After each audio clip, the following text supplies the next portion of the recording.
पुराने काल में एक थी लड़की, नाम था वृंदा। राक्षस कुल में उसका जन्म हुआ था। वृंदा बचपन से ही भगवान विष्णु जी की परम भक्त थी। बड़े ही प्रेम से भगवान की पूजा किया करती थी। जब वह बड़ी हुई तो उनका विवाह राक्षस कुल के दानव राज जलंधर से हो गया। जलंधर समुद्र से उत्पन्न हुआ था। वृंदा बड़ी ही पवित्रता स्त्री थी, सदा अपने पति की सेवा किया करती थी। एक बार देवताओं और दानवों में युद्ध हुआ।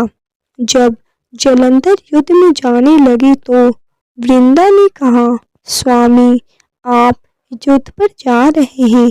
आप जब तक युद्ध में रहेंगे, मैं पूजा में बैठकर आपकी जीत के लिए अनुष्ठान करूंगी, और जब तक आप वापस नहीं आ जाते, मैं अपना संकल्प नहीं छोड़ूंगी। जलंधर तो युद्ध में चले गए और वृंदा व्रत का संकल्प लेकर पूजा में बैठ गई। उनके व्रत के प्रभाव से देवता भी जलंधर को न जीत सके।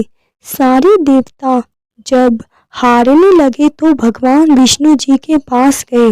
सबने भगवान से प्रार्थना की तो भगवान कहने लगे कि वृंदा मेरी परम भक्त है, मैं उसके साथ छल नहीं कर सकता। पर देवता बोले, भगवान, दूसरा कोई उपाय भी तो नहीं है।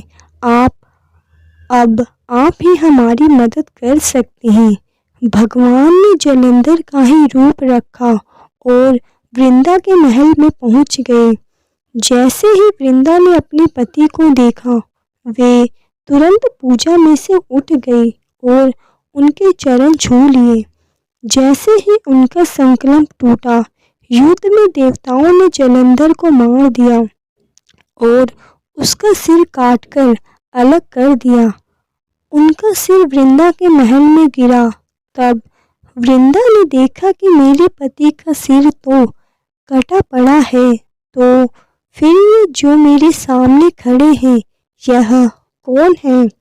उन्होंने पूछा, आप कौन हैं जिसका स्पर्श मैंने किया? तब भगवान अपने रूप में आ गए और वे कुछ न बोल सके। वृंदा सारी बात समझ गई।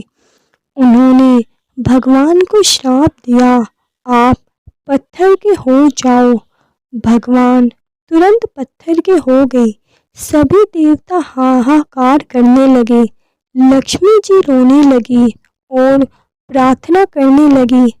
तब वृंदा ने भगवान को वापस वैसा ही कर दिया और अपने पति का सर लेकर वे सती हो गई। उनकी राख से एक पौधा निकला। तब भगवान विष्णु जी ने कहा, आज से इनका नाम तुलसी है और मेरा एक रूप पत्थर के रूप में रहेगा, जिसे शालिग्राम के नाम से तुलसी जी के साथ ही पूजा जाएगा।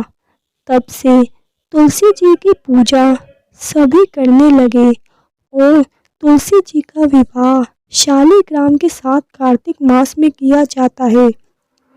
देव उठौनी एकादशी के दिन इसे तुलसी विवाह के रूप में मनाया जाता है।